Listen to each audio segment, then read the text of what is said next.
Revenue ક્લાર્કો તેમજ revenue તલાટીઓને અપાયેલા promotion બાદ મહેસૂલ મંડળો દ્વારા ઉગ્ર રજૂઆત. રાજ્ય સરકાર દ્વારા તાજેતરમાં મહેસૂલ વિભાગમાં મોટા પાયે બઢતી સાથે બદલીના કરાયેલા ઓર્ડરો બાદ કર્મચારીઓમાં સરકાર સામે નારાજગી પ્રગટ થઈ છે.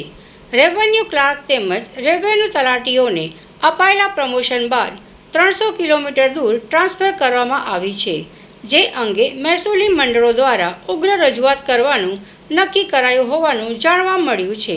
રાજ્યના 33 જિલ્લાઓમાં ફરજ બજાવતા રેવન્યુ ક્લાર્કો તેમજ તલાટીઓને ચૈત્ર નવરાત્રિમાં સારા સમાચાર સરકાર દ્વારા આપવામાં આવ્યા છે. જોકે સરકારનો આ નિર્ણય કર્મચારીઓએ આવકાર્યો છે કે અમોએ મોડે પણ પ્રમોશન આપવાનું સરકારને યાદ આવ્યું, પરંતુ સાથે સાથે કર્મચારીઓમાં નારાજગી પણ છે, કેમ કે મોટાભાગના કર્મચારીઓને અન્ય જિલ્લાઓમાં ટ્રાન્સફર કરવામાં આવ્યા છે. કેટલાક કર્મચારીઓને તો 300 કિલોમીટર દૂર બદલીના હુકમો કરાયા છે.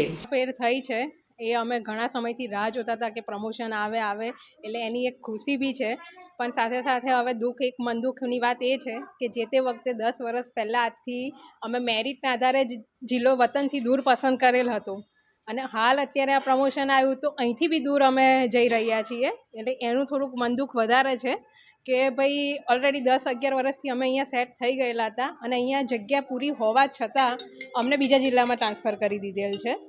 એટલે એ થોડુંક છે મન દુઃખ. બાકી પ્રમોશનની ખુશી તો છે જ.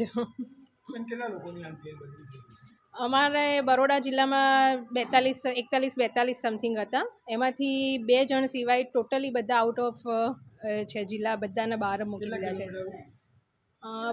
ઓલમોસ્ટ બધાને 100 પ્લસ થાય છે અને લેડીઝના કિસ્સામાં થોડુંક વધારે ટફ બની રહ્યું છે. ઇલેક્શન માટે તો જે અમારા મહામંડળ નક્કી કરશે અને જે કરશે એ પ્રમાણે અમે અનુસરશું.